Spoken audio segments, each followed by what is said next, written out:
Welcome back to Half the Battle. I'm your host, as always, Daniel Levy, your co-host, Shaq. We're going to be talking UFC Fortaleza, Rafael Assuncao versus Marlon Moraes. And Shaq, it's Super Bowl weekend. The Super Bowl's going down here in Atlanta. And more importantly, on Saturday, we got the rematch between ATL's own Rafael Assuncao and Marlon Moraes. Yeah, man, it's been a long time coming for Rafael. He finally gets his title shot. He's been one of the most consistent bantamweights since that division came into existence in the UFC. And Marlon Moraes, I mean, we already seen what that guy's been doing. He's been putting guys in the ground. Speaking of Jimmy and Aljamain, so it's a great fight, a rematch. The first fight was extremely close. Some people think it was a robbery. Some people think, Assuncao won clearly. It was very close, and I can't wait to see the rematch. Not only are they running it back, but now they got 2 extra rounds and a title's on the line. So for everyone saying that Rafael Assuncao will never get a UFC title shot, here's his UFC title shot, Shaq. Yeah, not to mention we got one of the greatest featherweights of all time, Jose Aldo, against arguably the top prospect at featherweight, who's finally getting his chance to get a title shot in Moicano. Oh man, Moicano and Aldo. That's a fight right there. Speaking of title eliminators, for Jose Aldo to beat a guy like Renato Moicano, if he wants any chance of getting a third crack at the reigning defending Max Holloway, you can't just come out here and squeak by Renato Moicano. He's got to finish him, Shaq. Yeah, 100%, man. They already had Moicano as a backup fighter, so I know they're looking at him. And Moicano's one of those last guys that Max kind of needs on his resume at featherweight. 100%.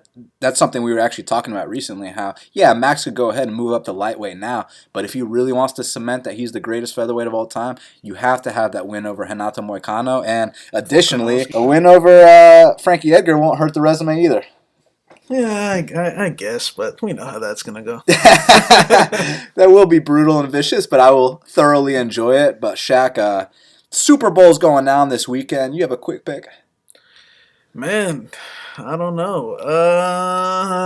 I'm going to go with the Rams in the upset. Okay, he's going with the Rams. Listen, sorry, I know you guys are all going to hate me, but I'm going to go with the Patriots just because, I can't go against the GOAT, Tom Brady. And since ATL's not involved and we lost to them a couple seasons ago, and we all remember that 28-3, do not remind me, I'm going to have to go with the GOAT Brady. But I think it's going to be a closely contested battle. Well, Shaq, let's do this whole card start to finish because first up in the flyweight division, we got Magomed Bibulatov. He's 14-1. He's taking on the newcomer Rogerio Bontorin, who's also 14-1. Currently, the line has Magomed Bibulatov. He's minus 460, and the comeback on Rogerio Bontorin is plus 365. We already know about Magomed Bibulatov. Very good Russian prospect, but Rogerio Bontorin, talk about earning your UFC contract. He earned it on Dana White using that contender, Shaq. Yeah, man, Bibulatov's kind of lined in that similar range he was his last fight, that minus 4 to 5 range when he fought Chicano Moraga, in which he got sparked unconscious. Hey, it was his first big fight. I guess it was definitely a big step up in competition considering, Bibulatov, he is from Russia, but lately, at the time, he was fighting guys like what's his guy's name? Khalil Rountree's brother, Janelle Lauza, taxi cab drivers, the typical can. But second he got that step up, I mean, he got blown out the water. I still think he's a good athlete. I still think he's got good kicks, different variety of kicks, got good wrestling. He's fast.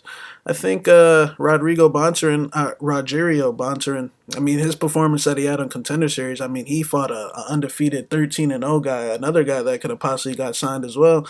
And, I mean, they had an epic war. Bontorin showed that he can prevail through adversity. He got wobbled hard in that second round, but this guy's a well-rounded guy. And if Bibulatov thinks this is that typical fight where he can just, seal off the rounds with takedowns, and, breeze through a win here, he might have another thing coming. I think Bontorin's a tough Brazilian, but I do think Bibulatov is the more well-rounded fighter. He's very hungry, but, I mean, Bibulatov, there's been some red flags popping up, man. He pulled out that Sasaki fight the week of, and, I'm not going to say anything, but, and then now he's coming back in Brazil, but I think Bontorin's a guy to keep an eye on for it, win or lose, but I'll go with Bibulatov by close decision. Yeah, I agree, man. I think that if you're parlaying Bibulatov, this could be the recipe for a sweat because this kid, Rogerio Bontorin, is no joke at all. You have to go back and watch his Contender Series fight because when you want to talk about heart, you talk about Rogerio Bontorin. I mean, he was literally about to get knocked out cold, and then a couple seconds later, he's choking his opponent out. So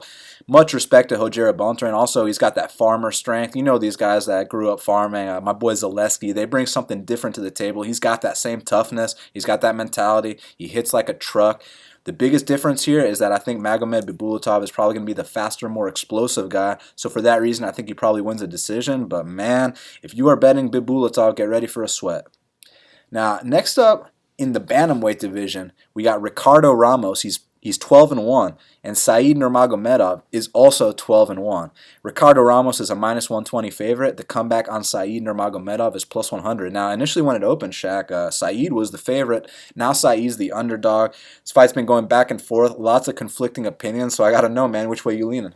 Yeah, Said's coming off that somewhat controversial win over Scoggins, even though I actually thought he did win rounds 1 and 3 in that fight. And one thing that a lot of people forget to realize is that was his first fight at flyweight. All his fights previous to that were at bantamweight or even some at featherweight.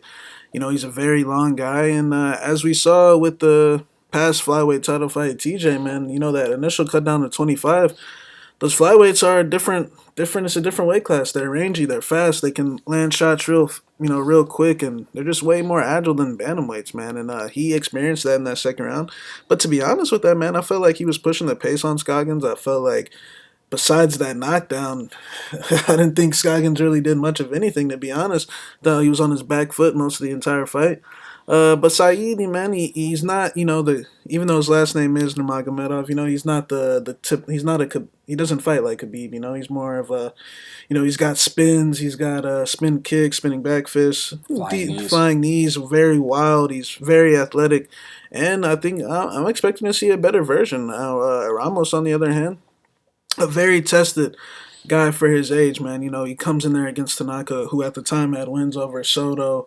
He got experience and he got through that, but we know what Ramos's issue is. It seems like he comes out very hard, but it seems like towards the middle of the second and that third round, he seems like he starts to slow down. I think it's just due to his jiu-jitsu is very, he has to exert a lot of energy, and then towards the later rounds, he starts giving up takedowns. He starts getting his kicks caught. So I definitely think Said has a cardio advantage, and especially him with that experience from 25, he just fought a guy that's so much more faster than Ricardo. I definitely think he can, with his quick, wiry self, I think he can expose Ricardo in the late rounds. I do think Ramos is a better puncher, better striker overall. It seems like he's been getting better, but both these guys are talented guys. I think it's a 50-50 fight.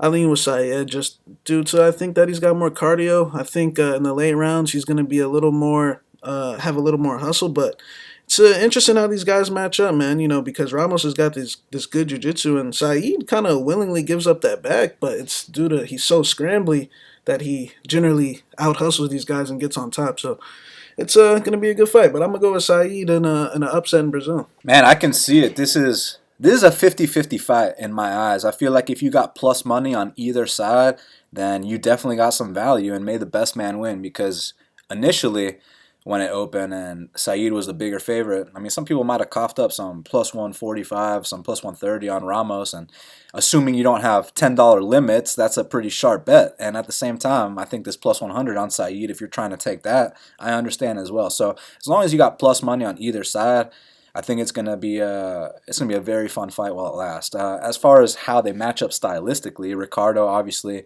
was known for being a jiu-jitsu phenom, but lately he's been focusing a lot on his boxing. As you saw in that Kyung Ho Kang fight, his hands got a lot better. And I'll also say, I don't know if it's a cardio issue or a pacing issue, because he does seem to slow down. I mean, that UFC debut, obviously against Tanaka, he was gassed in that second round, but against Kyung Ho Kang, at the end of the third round, I mean, whenever he wanted to take Kyung Ho Kang down, he took him down at will, man. It was kind of impressive how he was just able to be like, all right, if shit's not going my way, I can immediately level change, get this guy down. And he's so big for the weight class. Obviously, his jiu-jitsu is very opportunistic. Just a well-rounded guy that you got to keep an eye out for is Ricardo Ramos. As far as Said's concerned, man, that dude comes to fight. He's super scrappy.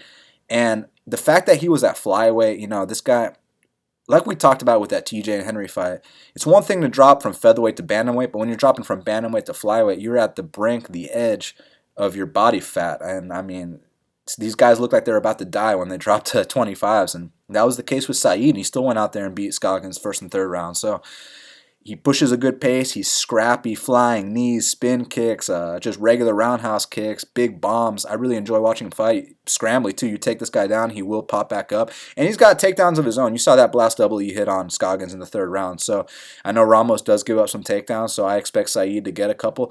But, man, he does leave that opening for the back take that you talked about. I noticed that as well, and Ricardo said he's going to choke him out. So that's not going to surprise me, but I personally see it being a 3-round fight. Man, it could go either way. I'll go with Ricardo, but man, may the best man win. This is one of the best fights on the entire card, and I cannot wait to see how this one goes down. Man, if someone's dominant here, holy shit, right? So going into this fight, before the fact, it's 50-50 in my eyes. I'll lean with Ricardo.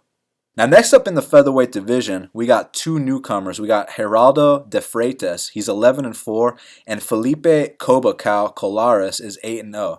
They currently got Geraldo de Freitas -130. The comeback on Felipe Cobacao Colares is +110. Now, Shaq, it opened to pick 'em. Now, the favorite is Geraldo de Freitas. There's plus money on Felipe Cobacao Colares. We watched them briefly. I gotta know, man, which way you leaning? I'll just be quick with this. I'll take Colares. I mean, from what I see, Freitas, all his fights are at bantamweight. Says the fights at featherweight. I think Colares has better jiu-jitsu. Strong black belt. Freitas probably better boxing, but I think the size will just be too much. So I got Colares. Yeah, Felipe Colares definitely has a very strong wrestling game, at least on the regional scene, and some good jiu-jitsu as well. He is undefeated. The thing about Geraldo de Freitas, even though he has fought at a lower weight class, it seems like similar to Saeed, he could go up a weight class. You know, he's a long, tall guy, and he's pretty dynamic too, man. Decent striking, but I've also seen him mix in takedowns as well. And he's also had his fair share of setbacks. You know, he's had 4 losses. He knows what it's like to come back, and we always talk about how everyone has to take that first L.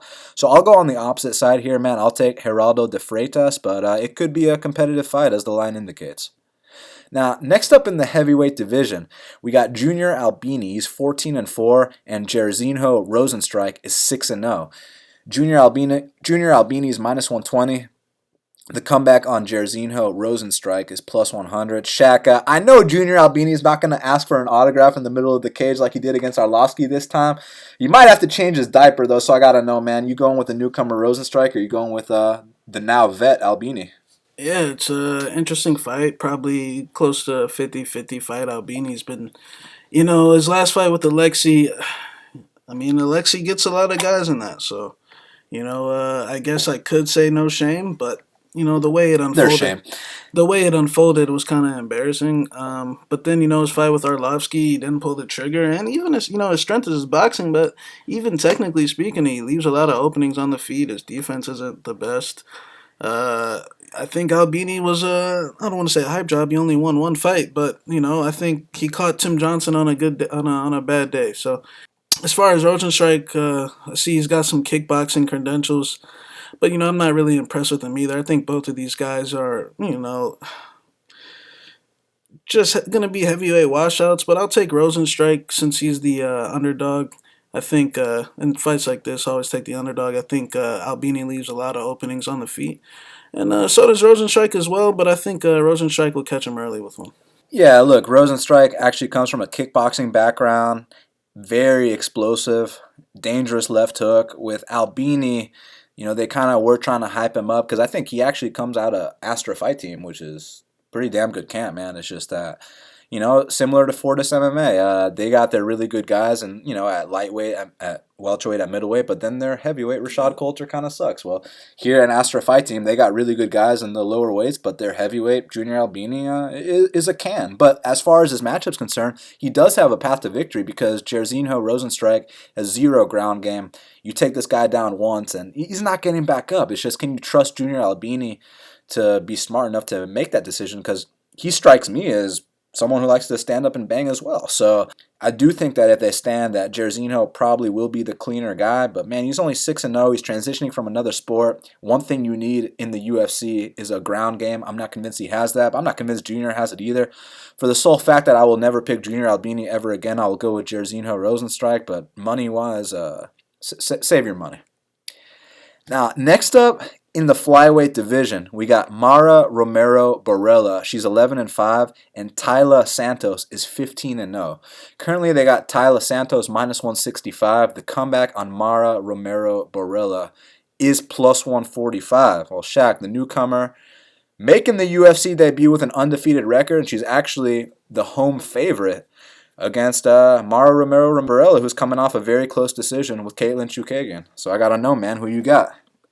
Yeah, it's a good matchup. I like Santos' fight on the Contender Series, 15-0. Yeah, a lot of those wins were against cans, soccer moms. But hey, I got to see the skills in a 3-round fight on the UFC level, and she definitely performed well. Complete domination, jiu-jitsu, Muay Thai. You don't see girls with Muay Thai at that level. Mara Borella, I think she's a nice girl, but I think she's a very timid girl. If you look at her record, she has been KO'd on 3 different occasions. I think she's very scared to get hit on the chin. I think she's scared to commit. I think her strength is probably her wrestling, grappling, but even when she gets on top, man, you can't even trust her there in certain times. You saw when she got on top of Chookagian instantly had her in a triangle armbar, and I've seen it multiple times on the Invictus scene as well. I think Santos honestly rolls here, man. I think she puts on a Muay Thai clinic. I wouldn't be shocked if she got her out of there, but I could see some knockdowns here as well. I just think the power, the ferocity. This girl's training, she's got good takedown defense. We saw her, push that head down. So I got Santos by 30-26, if not a finish. Yeah, this is a really interesting fight because when it first got announced, I remember Borella's UFC debut against Kalindra Faria, took her down in the first round, tapped her out, first round finish. You don't often see chicks going out there getting first round finishes, so that was impressive. But then her next fight with Katlyn Chookagian, there was a stat that Katlyn Chookagian did in that fight, and the commentators were talking about it, and I believe it's something along the lines of she landed 20 of 150 strikes. Just think about that for a second. It's 21 of 128. What was that? 21 of 128. She landed 21 of 128 strikes. Okay, just think about that for a second, and she won the fight with those strikes.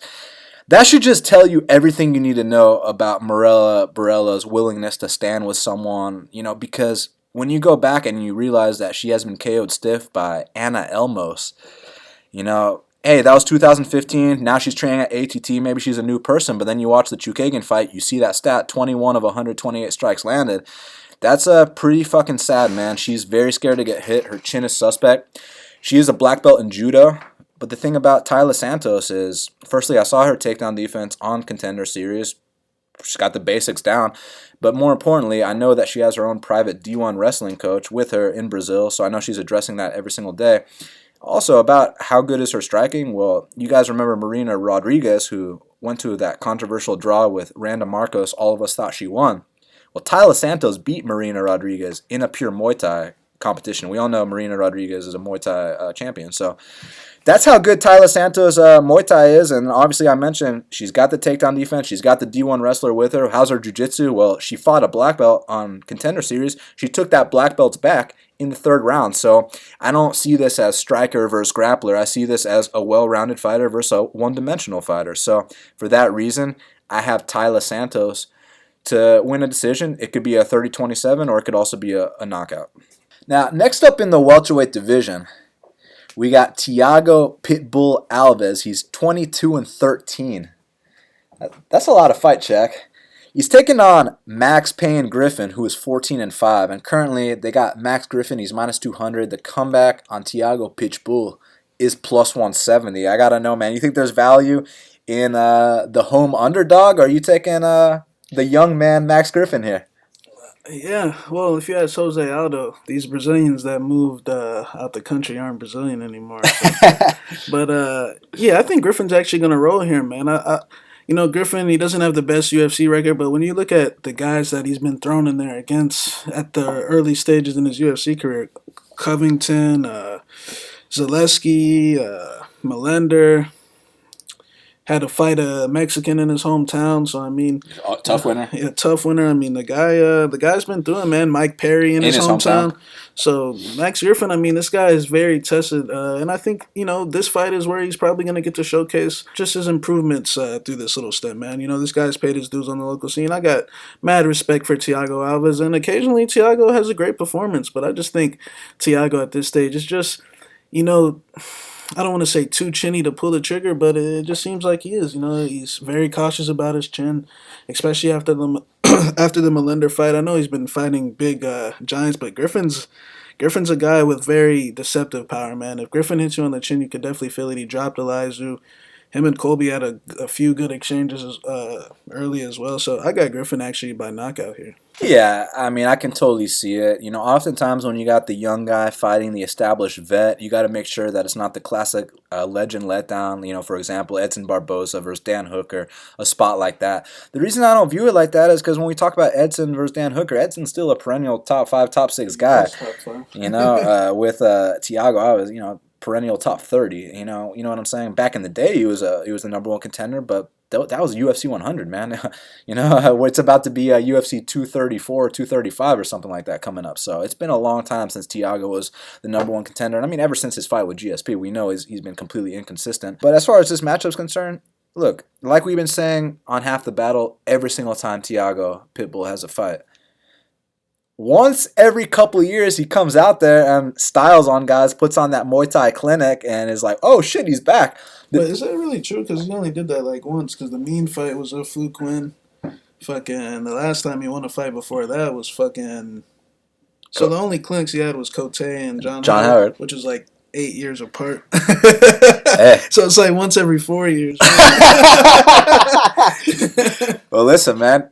So you're saying he's due for another one, is what you're saying, huh? Well, no, he had one like a year ago. Cote was 2016. Okay, so yeah, you might be due for one here soon. You know what I'm saying? I just personally don't think it's going to happen here, man. I think Max Griffin's too big, too fresh, too much power. You see that fight with Zaleski, and I'm not convinced that Thiago Alves is capable of going through that kind of war at this point in his career. Maybe back in the day, but not right now. So, this is the fight game. Father Time waits for no man, and Father Time is undefeated. I got Max Griffin, most likely via knockout.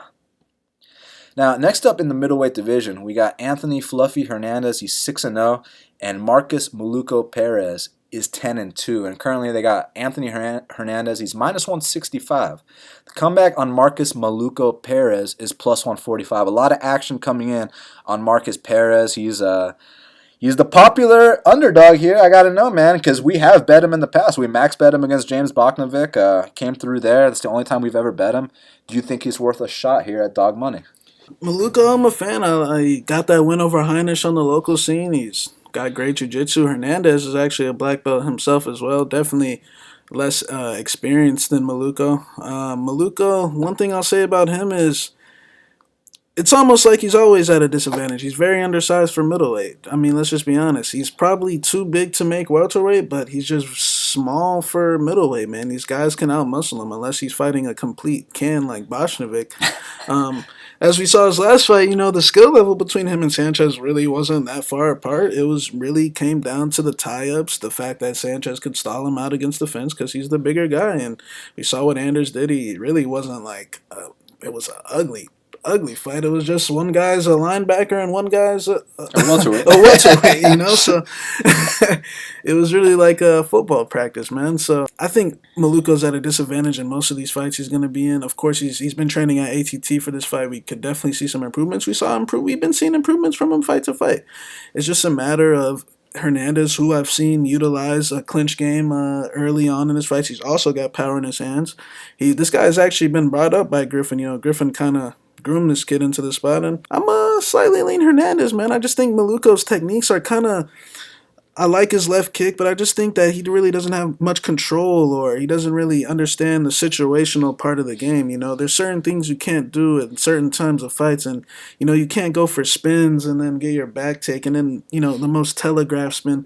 And we're talking spins that start, from your legs and then come all the way up here. Just shit that's probably not gonna work out. But I'm a fan of him. But I'm going to just take Anthony Hernandez by a grueling decision. Yeah, Markus Maluko is a guy that I like to bet if he's the underdog or if he's fighting a can. And I say if he's the underdog. He's the underdog right now, and I'm not, fancying a bet on him in this spot. But the thing is, man, if he's going up there against a can, you can expect him to go out there and crush them, most likely in the first round. I mean, even Ian Heinisch, that's not a can at all, and he finished him in the first round. So Markus Maluko is very capable. He's very talented. But like Shaq said, he's so undersized for that weight class, and more importantly than that, look, he's got the skills, no doubt about it. Kicks super hard like you saw in the Sanchez fight, and also his jiu-jitsu is on point. He's a black belt. For me, it's about the mental with Marcus Maluko. Not that he's not tough. He's tough as fuck. I'm saying it's more about the decision-making. I feel like he does some really dumb shit. For example, the Sanchez fight. He lands 4 beautiful body kicks, clearly getting the better of the stand-up exchanges. And when I talk about he gives up the round with his spins, I mean, it's not just going for one little spin, no big deal, whatever. Like Ricardo Ramos did to Zahabi, knocked him out cold, perfect timing, all that. Here, my boy Maluko will go for a spin, then he'll get completely off balance, then he'll fall to his knees, then he'll give up his back, then he'll lose the round. And it's like, Maluko, are you serious? So that's the guy you guys want to trust with your money here going big against Anthony Hernandez? Look, good luck. I hope he wins for you. It's just that even though Hernandez is inexperienced, even though he's only 6-0, I like what I've seen, man. I know he gets into bad positions as well, but he has a way of getting out of them, and he has a way of just coming back and winning those fights, man. And you saw that beatdown he put on Brendan Allen and LFA. That was very serious, and only UFC-ready guys go out there and beat Brendan Allen. I also think this will be a close fight because Markus Perez, even though he makes those dummy mistakes, the dude's got skills. He's a very talented guy. He's definitely a good fighter. I hope he keeps his spot in the company, but I think little decisions he makes will cost him this fight. So for that reason, I also have Anthony Hernandez via decision. Now, next up in the strawweight division, we got Livia Renata Souza. She's 12-1. Sarah Frota is 9-0, and currently they got Livia Renata Souza at -220, and the comeback on Sarah Frota is +180. Well, Shaq, this ain't the -1,000 like Livia was against Alex Chambers. What do you think, man? You think there's a potential close fight? Yeah, man. Livia Souza, she's the former Invicta champ. She definitely steamrolled Chambers like the way you should. And then Frota, I mean, man, her Contender Series fight was absolutely brutal. She KO'd a girl stiff, a chick that she had already KO'd previously, but she did KO her stiff. And Frota, man, she's a big strawweight. She's definitely slimmed down to some of the film out on her in the past, man. She's had fights at bantamweight, flyweight, so she's definitely in shape. Looks lean, man. Most girls, she's got that till game plan, with the Astra fight team, and she's also a black belt as well. Seems like she doesn't like to fight the takedowns, the most, and she's definitely going to be in there with a serious takedown threat this time. Souza's going to be undersized here, I wouldn't say dramatically, but she's going to be undersized here quite a bit. And she's undersized in pretty much every fight, man. She's small, but the thing with Souza is, she's a black belt, of course, but you'd wonder, like, how does she get these chicks to the ground if she's so small, man? It's just the technicality of her takedowns, man. She's got all type of tricks in getting girls down. I mean, she could get it stuffed, but then hook the leg, and then still get on top, man. She's a serious black belt. So Frota, I definitely think, even though she's a black belt as well, I think Livia is the higher level black belt. And one thing I will say is, though, one flaw that Livia has is due to her being so small. When she gets back up from the grappling, she's a little tired, and she backs immediately straight into the fence to catch her breath. And if she does that against Frota's a big power puncher, man. Frota might really put her on her ass. So I think this fight could actually be lined a little bit closer. The only thing that worries me about Frota is that takedown defense, But maybe, she's a little lighter this time. Maybe she, UFC, she takes it a little more seriously. Maybe she comes out here and puts that left on her chin. If she puts that left on her chin, there's a good chance Livia Renata Souza feels it. But I agree with Livia being favored. Maybe not that much, but as a pick-wise, I got to go with Livia just because I think that the technicality of the takedowns is just going to be slightly too much. I think it's going to be a close battle, but I do think she'll just, get enough takedowns to scrape this one up. Man, this is going to be a good-ass fight. And one thing I'll say about Sarah Frota, you watch her regional scene fights, then you watch her Contender Series fight, day and night difference. I mean, she had potential on the regional scene. I saw her going out there finishing these girls, but her physique wasn't looking as good, and it seemed like she could have dropped a weight class. She did drop a weight class. Then you see her on Contender Series at 115, and it's like, oh fuck, and I know people criticize the fact that she kind of strikes with her chin in the air. And listen, guys, this ain't a male weight class. This is a female weight class. These chicks don't really capitalize on girls with chins in the air. However, if you do bring one-punch knockout power to the table in one of the women's divisions right now, because we're still in, the infancy. I mean, this is still the beginning of women's MMA. Right now, the one-punch knockout artist, that shit counts for a fucking lot. And Sarah Frota, with that vicious KO on Contender Series, she's going to give a lot of girls problems from that southpaw stance. She loves her left hand. I mean, it's like Darren Till at 115 pounds with a couple tattoos on her face. That's what Sarah Frota is, man. So she's going to be a very exciting addition to this weight class. But welcoming her to the UFC is Livia Renata Souza, who, man, this chick is serious. I know she's tiny for the weight class, but her jiu-jitsu is so damn good. And if you're not that good at striking, she has no problem going out there and knocking you out either. Just ask Deanna Bennett, ask Hamasaki or whatever her name is. She went out there, she finished them both in the first round, man. But against Sarah Frota, I do think that she's going to want to play it a little safer, get this fight to the mat. And Sarah Frota is a black belt, but I don't think she's going to be attacking triangles or get close on submission attempts against Renata Souza. I think simply she's going to be on her back, and it's up to her to get back up, and that's where I'm not confident that she'll be able to get back up. On the feet, it's going to be a sweat. It's going to be going Frota's way. If you bet Souza, while this fight stays standing, you will be sweating. But on the mat, as long as you guys can be like, all right, Livia, take her down, keep her down, she should be fine because she's able to just chain those takedowns and she can get them from anywhere, man. Some of that shit I saw on her fight before her UFC debut was super impressive, because she wasn't able to finish that girl. She had to go all 3 rounds. But the fact that she was able to keep chaining those takedowns together, and they were jiu-jitsu takedowns too, I was like, god damn, man, especially for the smaller fighter. So she really is the Brazilian gangster. But yeah, man, I think it's going to be a closely contested fight. I will lean with Livia to win a decision here. Now, next up in the light heavyweight division, we got Justin Ledet, he's 9-1, and Johnny Walker, he's 15-3. And currently they got Johnny Walker, he's minus 200. Justin Ledet is plus 170. So Justin Ledet went from being 3-0 in the UFC, now he's 3-1. And man, he loses this fight, he's potentially one fight away from being 500, but he's taking on this newcomer, Johnny Walker. I say newcomer, it's his second UFC appearance. Man, he impressed a lot of people as a big underdog against Khalil Rountree. He knocked him out in the first round, which no one has done yet inside the UFC's octagon. So I got to know, man, is Johnny Walker, or as they like to say, Johnny Walker, is he going to make it 2 wins in a row here? Yeah, man, Ledet, I kind of feel like his style might be more suitable against those bigger, plottier, slower heavyweights. I mean, Ledet's your basic boxer, man. He's going to try to jab your head off, and he's going to stick to that jab all night long. And, against guys that are slow and don't move their head, he'll probably, do a lot better. But now he's fighting guys that are a little more agile. He's a little more sucked out now. He's fighting the Ratchiks, and now this kid, Johnny Walker, who's bouncing up and down, switching stances. Devastating power. He's also been KO'd stiff, but Ledet, I feel like, man, there's just something about him, just some interviews I've been hearing from him. It just seems like he doesn't, I don't want to say he lacks the drive, but it seems like he lacks the drive, man. It just seems like he just is very nonchalant about things, man. And, it's worked out for him in the past. He's only lost 1 fight, so maybe I'm a little bit too critical, but I got Johnny Walker here. I just think that Ledet's style is more suitable at heavyweight.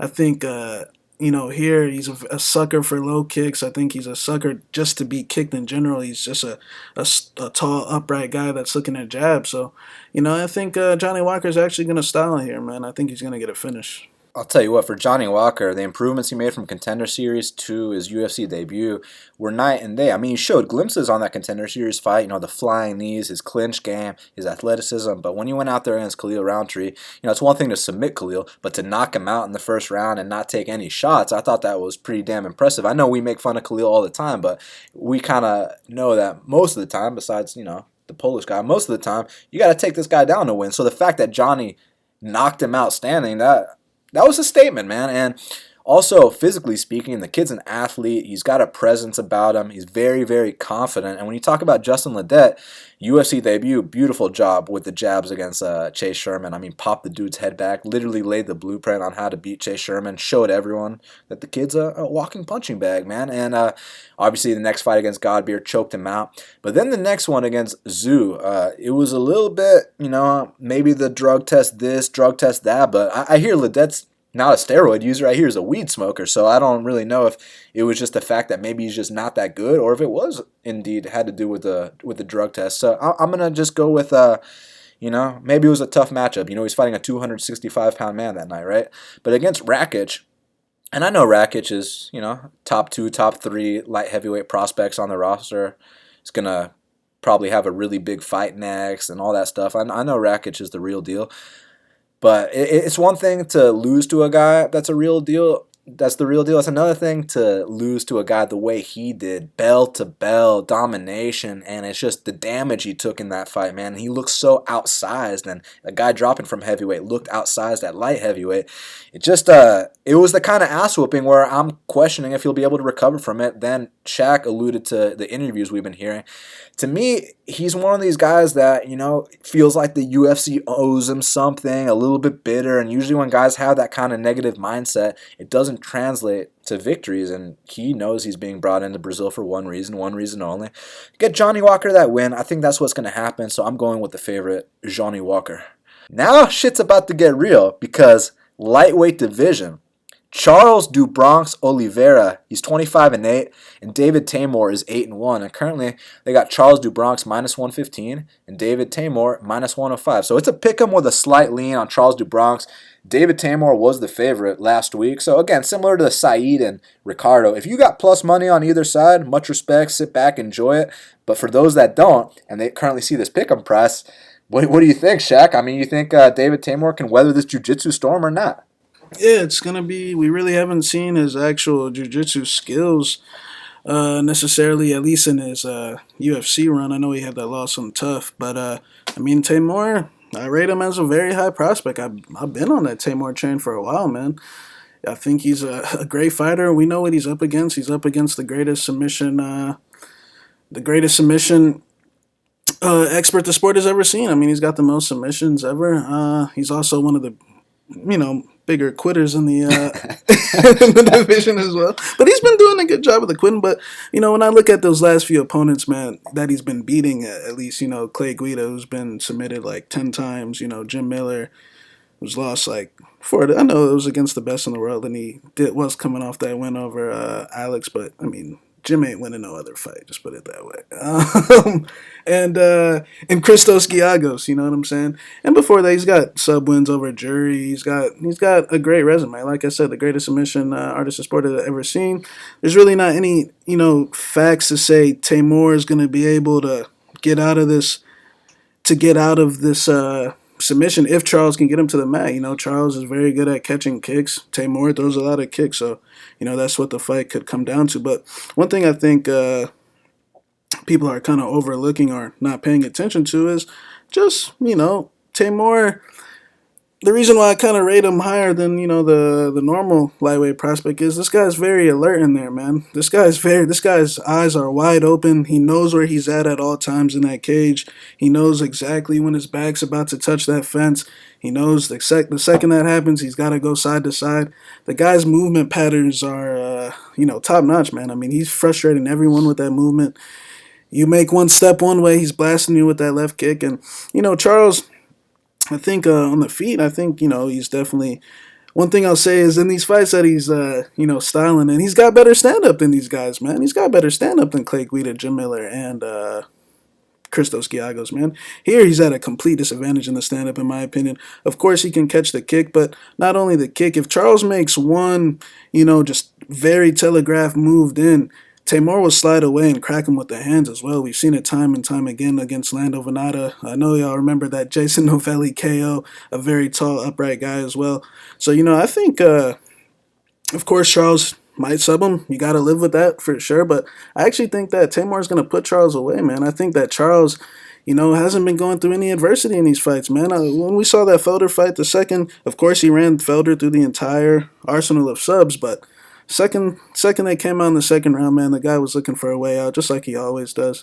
And I think it'll be no different here. I think Teymur's, his composure, his movement, just his standard Muay Thai, in control of his weapons. I think he's actually going to get past this very tough test. And if he gets past this test, keep an eye out for Teymur. Even if he doesn't get past this test, keep an eye out, man, because the thing with Charles do Bronx is anyone can get tapped out in the first round by this guy, including Teymur. So it's not really going to be that big of a shame for me to see Teymur get tapped out here.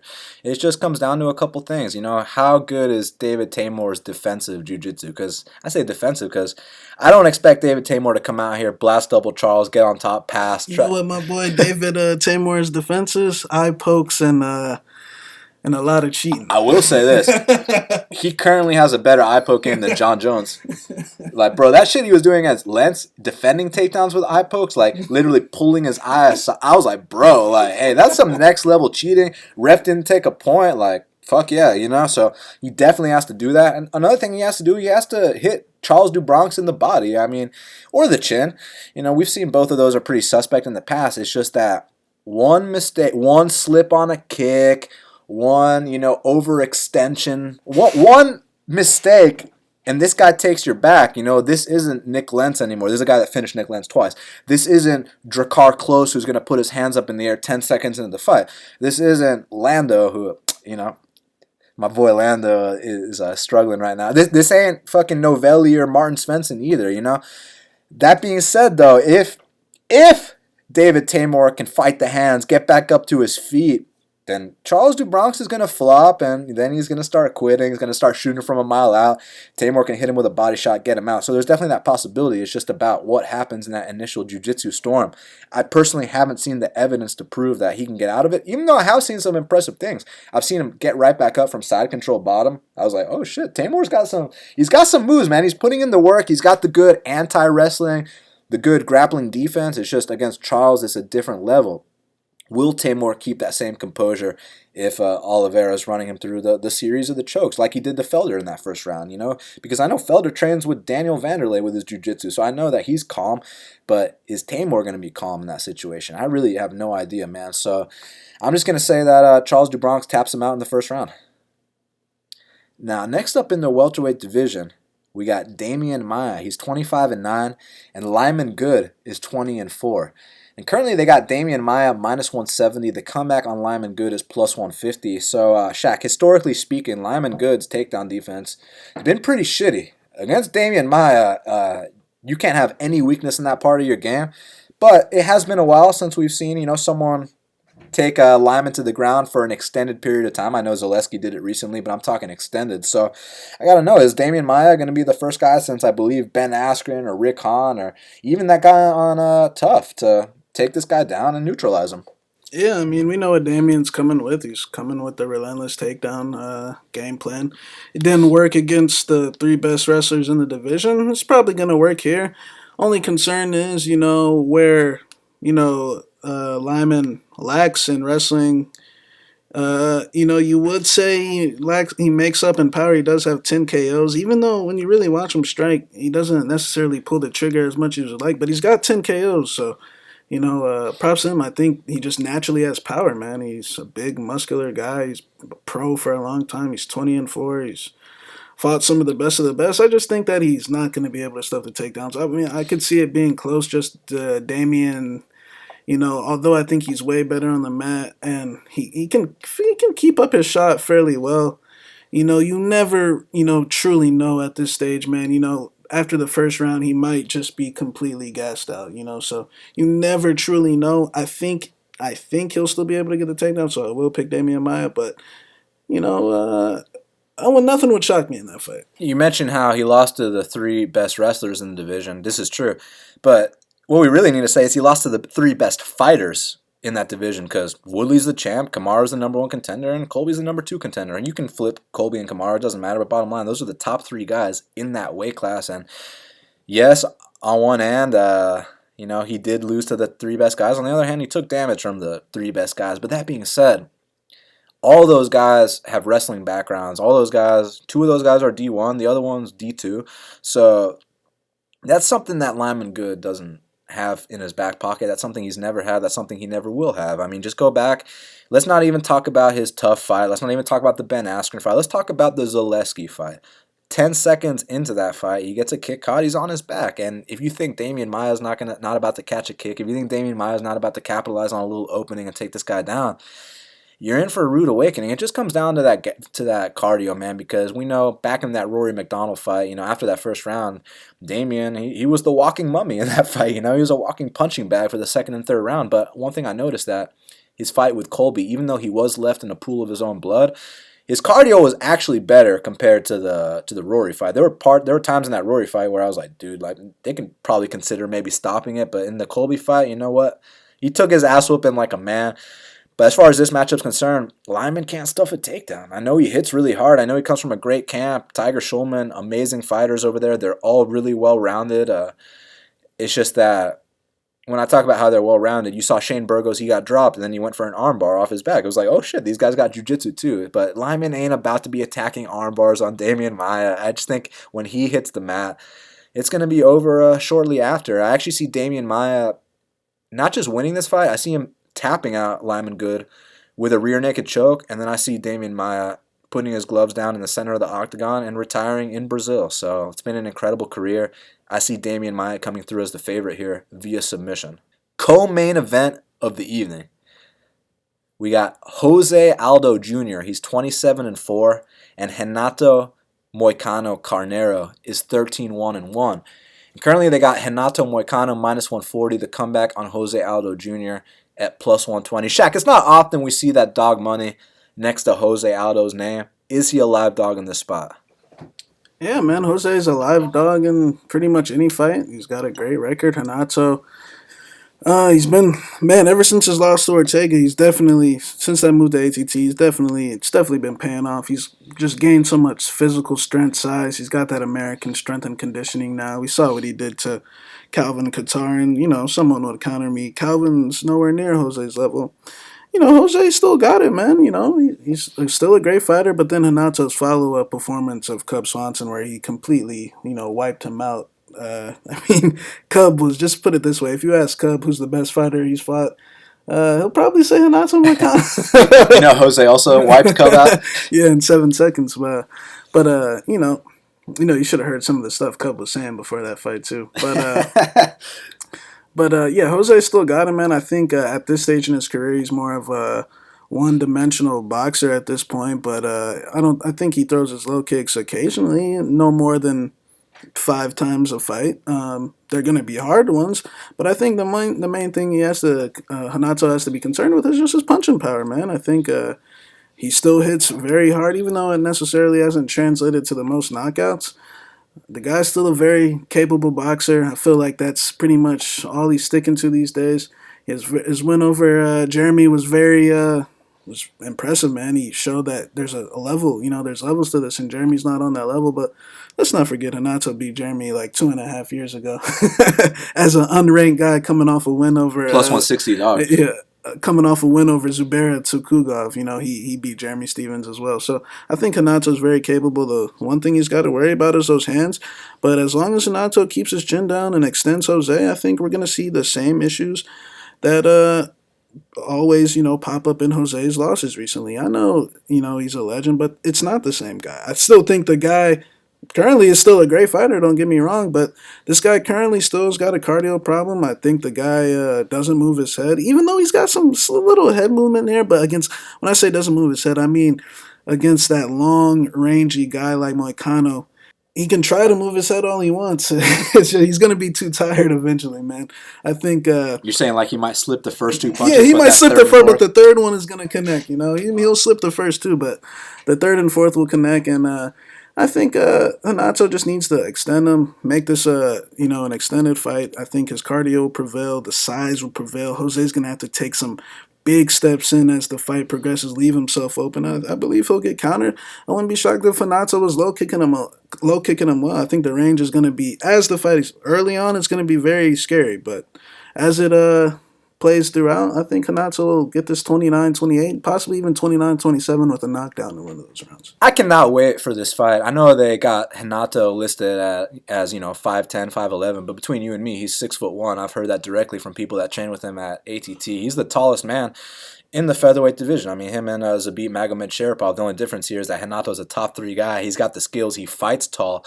The only issue with the tall guys is if you're tall men have tall man defense. So every time in the first round of every Renato fight, he's always going to get hit with at least one big shot. We know Jose Aldo hits really fucking hard, man. So Renato's just got to be wary of that early, I don't want to say early storm, because Jose is a very, he's patient, he's smart. He's, one of the best pound-for-pound fighters in UFC history, man. And about the leg kicks, this myth or whatever that the leg kicks are. I mean, he threw fucking 5 leg kicks against Jeremy Stevens. They were all pretty fucking hard, man. He also threw like 4 against Max. It's just that it really depends on who the opponent is. You know, I feel like ever since he broke his foot against Korean Zombie, yeah, he's not letting it go like he did against Faber. But what you got to understand about Faber is that Faber's never checked kicks throughout his entire career. Now you're dealing with guys like Renato Moicano. They're gonna check kicks, man. This is the new generation coming up.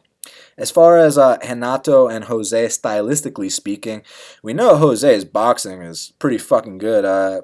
I actually really like his head movement, man. But I agree with you that he might slip the first 2, but then that 3rd or 4th, that's where he's going to start getting tagged. But I don't think that's going to happen until the 2nd or the 3rd round. I think the first round, there's going to be a little bit of a feeling out process, but I also think they're going to trade some really hard shots.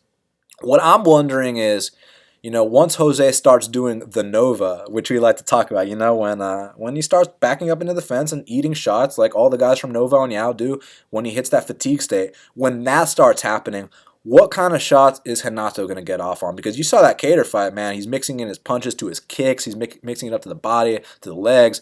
I actually think Renato can land some leg kicks on Jose Aldo. So, man, it's going to be really interesting. I hear the argument that, you know, Jose is going to win the first round, Renato is going to win the 3rd round. All comes down to who wins the 2nd round. And yes, maybe that could be the scenario of what happens here, but I could also see a case where Renato wins the fight, you know, starting 2 minutes into the first round. You know, first 2 minutes, you know, feel him out a little bit, and then start to take over, you know, start to really make him feel your range, your presence in there. And I do think that Renato can land the volume on Jose, but it's not just going to be some walk in the park. This is Jose Aldo we're talking about. Renato does not possess that one-punch KO power like Conor, but similar to Max, he is a long body. He's actually a little bit taller than Max, and we saw that these long-rangey guys at the highest level can give Jose Aldo problems. And if Renato Moicano is anywhere near that level, I think he will have that success. And I see him winning a decision over the great Jose Aldo Jr. So, man, I cannot wait to see what happens. And I understand people taking a shot on Jose at dog money. I mean, anytime you see Jose at dog money, look, I want to say he's going to fight for your money. He is going to fight for your money. But at the same time, when he starts gassing out, eating a lot of shots, that's when you might be like, oh, fuck. But that being said, the dude hits like a truck, and he can beat anyone on any given day. So I understand the reasoning on that end. But in this specific fight, I will go with Renato Moicano. He's tasted defeat before. He's come back. And he didn't just come back, you know, whatever, oh, no big deal. He came back better, man. Like, he came back, he put on a lot of size. If you watch his last 2 fights, the physicality, I don't know how he's making 45 these days. I mean, obviously he's got a nutritionist, but I'm just saying the size, that's the biggest featherweight I've ever seen. So I will go with Renato Moicano to defeat the great Jose Aldo. Main event of the evening, we got Rafael Assuncao, he's 27-5, and Marlon Moraes is 21-5. Currently they got Marlon Moraes, he's minus 170. The comeback on Rafael Assuncao is plus 150. Now, Shaq, the first time they fought was in Brazil. The only difference was it was a 3-round fight. It was kind of lying the same that it is now. Rafael Assuncao, he's about a plus 160 dog, and he came through as a dog in that spot. Will lightning strike twice? And I say lightning, I mean, we're talking about the guy who's cleared out the entire top 15, including TJ Dillashaw, including Marlon Moraes, Pedro Munoz, Aljamain. He's beat everyone. Is he going to win again? Yeah, it's a good fight. Once again, Assuncao, it seems like the action, besides the Lopez fight, I could say, it seems like the action consistently goes against him in most of his fights. Because, you know, he doesn't necessarily have the fan-friendliest style. He's a counter fighter. He only throws based on his opponent's offense. And, you know, sometimes that can make for not the most exciting fight. And I think that's been, you know, the thing that up until this point was kind of holding him back, but now he's finally got his title shot. I personally love his style. It frustrates the hell out of guys. You know, I say when you fight Assuncao, that's when you had an off night. You know, Yeah. I couldn't pull the trigger when I fought Assuncao. You know, he was just countering everything I did. I didn't have an answer for it, and that's just the type of guy he is. He's gonna stick to what got him here. He's never gonna change from that, and I feel like that's what his best attribute is. You're never gonna see Assuncao trading sloppy in the pocket or giving up takedowns. The only time he's really been outclassed is the Dillashaw fight, which was off a over 2-year layoff. And, he got his ass beat that night, Dillashaw definitely put it on him. But, well, we've seen guys come off 2-year layoffs and look real rusty at times, man. So Especially fighting the fucking champ. Exactly. Especially fighting the champ. So, I think Assuncao, as far as the first fight with Marlon, I think that, it was kind of a case of Assuncao knows when to pick his spots. I felt like Marlon was doing a lot of throwing, but none of it was really affecting Assuncao, Assuncao pretty much rolled with most of it. I mean, Marlon definitely landed a couple overhand rights. That's what Assuncao definitely has to worry about. But what about that straight right hand Assuncao was landing throughout the fight? It wobbled Marlon on more than 2 occasions, like 3 or 4 occasions. And I mean, I feel like Assuncao, he's not necessarily the fastest guy, but it's just the timing, just the knowing of when to executing his spots, man. And of course, Marlon is one of the biggest power strikers at 135. I love his right kick. I don't see him taking Assuncao down at all. I don't think he's sniffing a takedown. We already saw what happened when he tried that in the first fight. It got completely shrugged off on. So for him to win this fight, he's either going to have to catch Assuncao or do what so many people have failed to do, and that's beat Assuncao by points besides TJ Dillashaw. So I feel like there's value on Assuncao personally. I think the game Assuncao plays is going to be a tough matchup for anyone. I think that, to be honest, I actually give Assuncao a slight speed advantage. I feel like Marlon's a little more stiffer with his punches. He kind of likes to pitter-pat and come with one big one, as where Assuncao, he can do everything. Southpaw, orthodox, capoeira kicks, spinning kicks, low kicks, box. Like, the guy's just he really is at the top of his game. He really is at the top of the division. Both of these guys are. But I got to go with the underdog. I got to go with Rafael. I think he's a better puncher. I think Marlon's slightly better kicking, but, I mean, with the defensive game Assuncao plays, this guy is basically like a fucking repellent, man. This guy repels everything. Like, nothing gets him, man. So I got to go with the Assuncao once again, man. I'm gonna stop counting him out. Man, Rafael Assuncao is like a fine wine. He gets better with time, and not only that, not only has he cleared out the entire top 15, I mean, he beat TJ Dillashaw, the champion. He beat Marlon Moraes, Pedro Munoz, Aljamain Sterling, Caraway. What about that fucking clinic you just put on Robbie Font his last fight? No one talks about that. I mean, dropping Robbie Font in the standing, just schooling him everywhere, man. It was a clinic. That spin kick. Who's throwing spin kicks on Robbie Font? He had a 6-inch reach disadvantage. He was going to get knocked out. You know what I'm saying? 6-inch reach disadvantage. It puts on a striking clinic on Robbie Font. So, man, I'm just so impressed with Rafael Assuncao. Obviously, with Marlon Moraes, his last 2 fights killed Aljamain Sterling, killed Jimmy Rivera. Those are 2 very top guys. We can sit here and say how Rafael beat Aldo 2 years ago, man. Like, he's already beat these guys, you know what I'm saying? But, like, I know Marlon was more vicious with it, but when Marlon and Rafael fought, Marlon couldn't hurt him at all, you know? Every time he tried to step in, counter. Yeah, so one thing I've kind of noticed is that anytime Marlon doesn't get you out in the first round, I don't know what it is, but fights tend to get close with him. I mean, you go back even to the World Series of Fighting. So I know he fought Josh Hill twice, right? So the first time he fought Josh Hill, bro, that fucking one that went 5-round decision, that was a close-ass fight. A lot of people were like, man, Josh Hill might have got robbed. I mean, I scored it for Marlon, obviously, but like a lot of people thought, hey, Josh Hill did really good. They rematched. Marlon knocked him out in the first round. But I'm just saying, the one that went past the first round, it got sketchy. So we know he lost to Assuncao when it went past the first round. What about the Dodson fight, man? I also scored that for Marlon, but man, close fight. If he cannot get you out of there in that first round, it becomes a really fucking close fight. With Sterling and Jimmy, it wasn't even a fight. He got him out in the first. So, back to this. If Marlon can come out here, head kick Rafael Assuncao, get him out, then hey, that's how you're going to beat him. But this shit goes to decision, man. And like I said, Marlon, anytime he doesn't get you out in the first round, it tends to go to decision. And guess who's the master of winning decisions? Rafael Assuncao. So, man, I just feel like if this gets extended, Rafael's going to come out here and win again as the underdog in Brazil and fucking become a UFC interim champ while he's at it. So Marlon needs to come out here. He needs to knock him out this time. And I just simply don't think it's... one does not simply knock out Rafael Assuncao. The last guy to do it was about to make his welterweight debut against Dwight Grant. So, like, you know what I mean? He got knocked stiff by him. And not only that, Rafael Assuncao beat Jorge Masvidal. You know what I'm saying, man? So, listen, I got Rafael Assuncao to win this fight. I heard, Rafael's from here. And I heard Rafael dropped out of high school to fight. He just quit high school and said he was gonna be a fighter, and look where he is now. And now he's making multiple six figures a year. Yeah. So I'm proud of Hafi, man. Definitely represents our city well. But look, no bias here, man. All bullshit aside, I really think that if Marlon doesn't get him out, Rafael's going to extend this, counter strike, win a decision once again.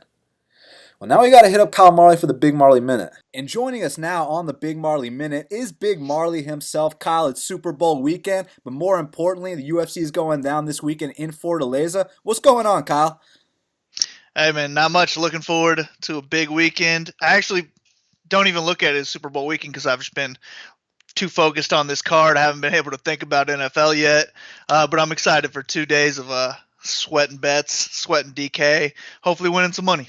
No, absolutely. And I mean, since you bring it up, right off the bat, they got to know that your DraftKings write-ups are now available at bestfightpicks.com. And last week, you came through, and I came through on that Henry Cejudo, that Donald Cowboy Cerrone. And now this weekend, it's time to continue those winning ways, my man. Yes, sir. So, main event of the evening, Marlon Moraes is taking on Rafael Assuncao. First time they fought, very, very close fight. Now they're rematching, same circumstances, only difference is it's a 5-round fight this time. Who's your pick? My pick is going to be Moraes. I think he's just more dangerous. He should have the speed advantage. If this fight's going to end inside the distance, it should be him getting his hand raised. But, man, the first time these guys fought, it was only 3 rounds, but Moraes only scored 22 DraftKings points. So that's not too great. And then Assuncao only had, I believe, 58 DraftKings points. So if this was 3 rounds again, there's no chance I'm even using either side of it, to tell you the truth. But I think the way I'm going to attack this, since it is 5 rounds, I like Assuncao more for cash games. Maybe lock in the floor. Even if he loses with 5 rounds, that would be okay if it goes the distance. But I think Moraes has the much higher ceiling, so I like him more in tournaments. If anyone's going to get 100-plus points, it's going to be him. So that could help win you that $15,000 or whatever it is up top this weekend. Have you noticed a trend that when Marlon Moraes does go past the first round, historically speaking, he tends to not score as much, Kyle? Yeah, I mean, it's pretty much finish or don't score high for him. That's what it seems like. But he's gone 5 rounds before. Assuncao never has done that, so I just got to give him the edge, and I just like the improvements we've seen with that finishing power in the last 2 fights. So I'm going to have to go with Moraes to get the job done. Now, next up, we got a welterweight match between Damian Maia and Lyman Good. Now, obviously, it's striker versus grappler. My question for you, Kyle, is do you think the striker has a chance to keep this standing? I think he has a chance. I don't know if he can knock Maia out, though, and I don't know if he can keep this standing for 3 rounds. I don't see him being like Woodley or Usman or Covington. So I don't know. I think he's got a shot at the knockout, and that's what you're going to want to shoot for. If you're picking him, you must be thinking he's getting the knockout. If you don't think he's going to get a knockout, you really shouldn't be rostering him. And if you think Maia can get this fight to the ground once, then he's got 100-plus point potential. He scored over 100 at least 3 times. He gets a lot of advanced points once he gets the fight to the ground. And then he can submit pretty much anybody in the world. So I like Maia here to get the job done. I've also heard that Good was in like a car accident recently, so maybe that's going to affect him a little bit. Who knows? But I'm going to have to go with the old man to get the job done. Maybe sail off into the sunset. Get a win, sail off into the sunset. Yeah, I heard that about Lyman Good as well, but I wouldn't put any stock into it because car accident or no car accident, the guy simply can't stuff a takedown. You need that against Damian Maia. So we'll see what happens when those two lock horns. But man, this kid Johnny Walker, I'll tell you what, for a UFC debut, he made a statement. Now he's taking on the battle-tested Justin Ledet.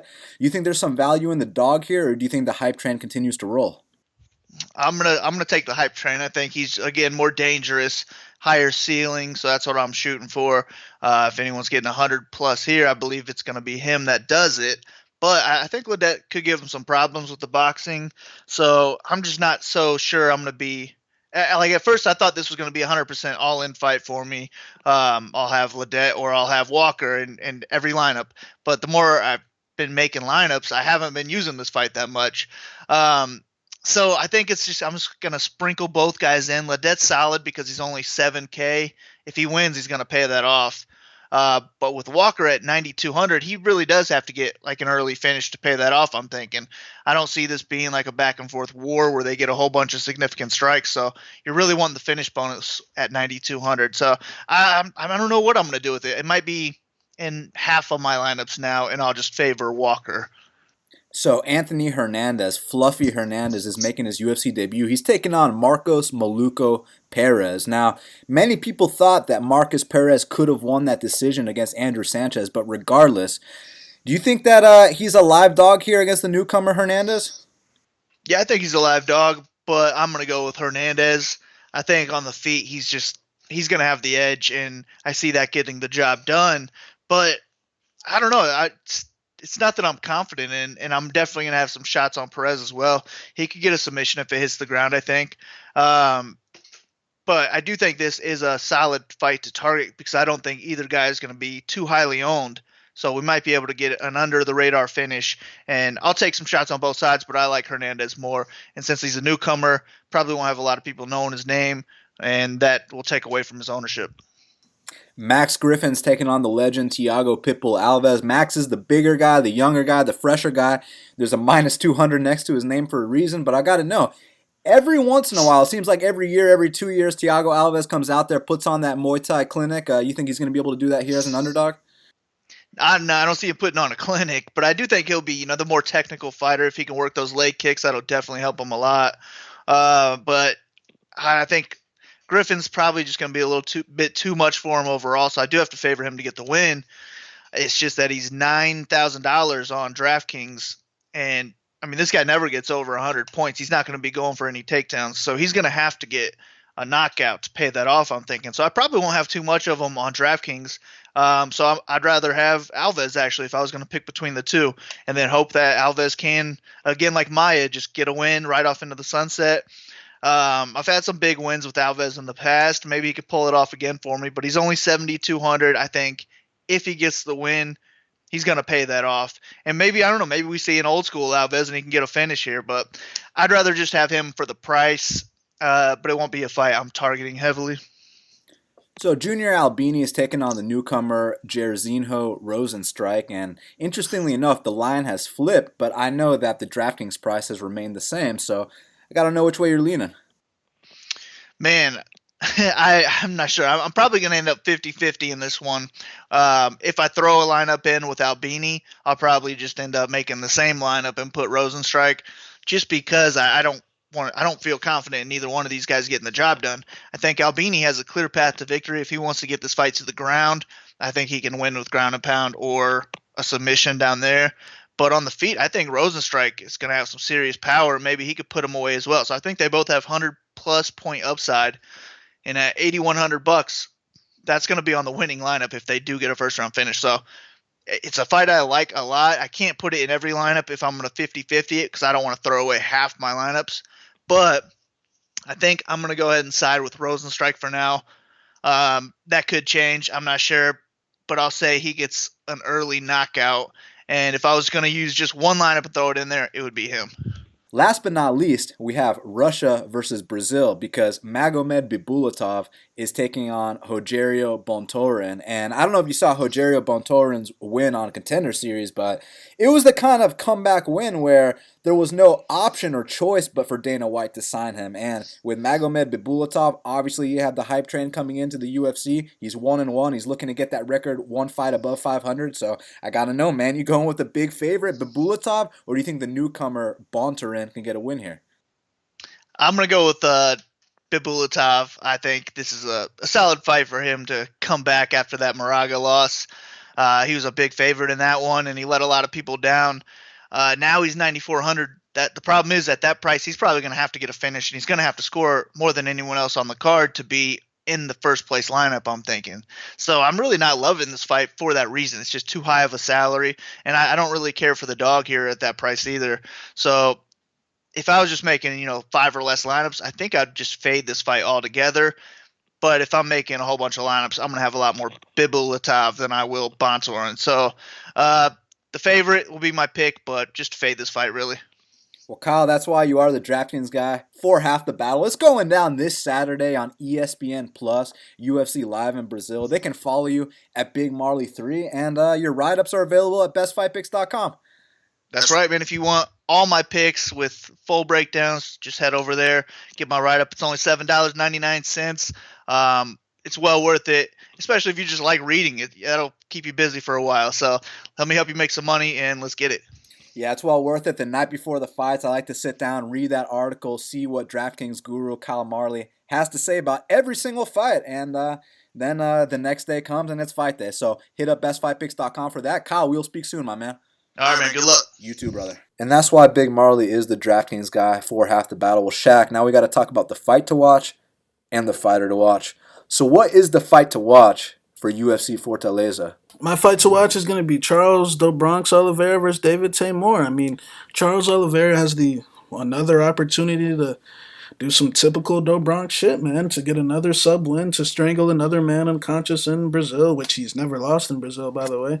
And David Teymur, if he can pull this one off, this is a big statement. To put down a vet like Charles, the greatest submission artist the sport has ever seen in Brazil.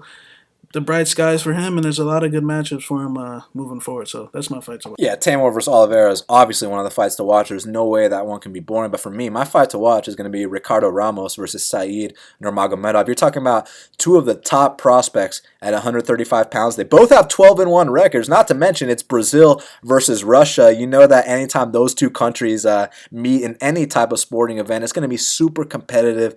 They have a lot of pride, and both these guys bring so much to the table in their own respective areas. So for that reason, Ricardo Ramos versus Said Nurmagomedov is my fight to watch.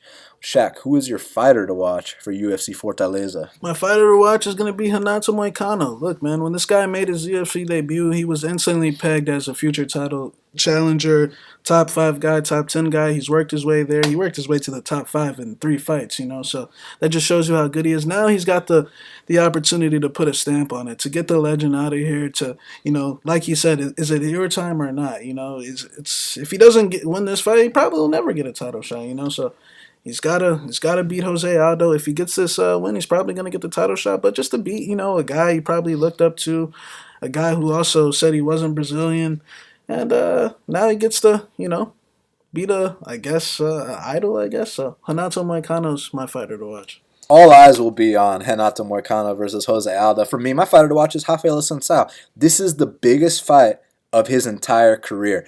If he goes out here and beats Marlon Moraes, not only will he finally get the respect he deserves, but he's going to have a gold belt around his waist. And conversely, if he loses this fight, that's going to be such a dramatic setback to the point where, the UFC weren't in a rush to give this guy a title shot anyways, despite his resume. He loses to Marlon Moraes, it's going to be a couple of years until he gets another title shot. So this is the biggest fight of Rafael Assuncao's career, and for that reason, the criminally underrated Rafael Assuncao is my fighter to watch. Well, Shaq, we did it. It's going down this Saturday on ESPN Plus. UFC Fortaleza, Moraes versus Assuncao. I can't wait for this card, man. They can follow you at MMA Genius 05. They can follow me at Best Fight Picks. You can check out our plays at bestfightpicks.com. Last week came through on that Cowboy Cerrone and that Henry Cejudo dog money. This week I have some good things planned, and next week as well, and the week after, because I believe there's about 10 straight weeks of UFC. So make sure you go to bestfightpicks.com. Subscribe to Half the Battle on iTunes, SoundCloud, YouTube, and Stitcher. Hook up those 5-star reviews. And thank you so much to every single person that supports us. And until the next time, let's cash these bets.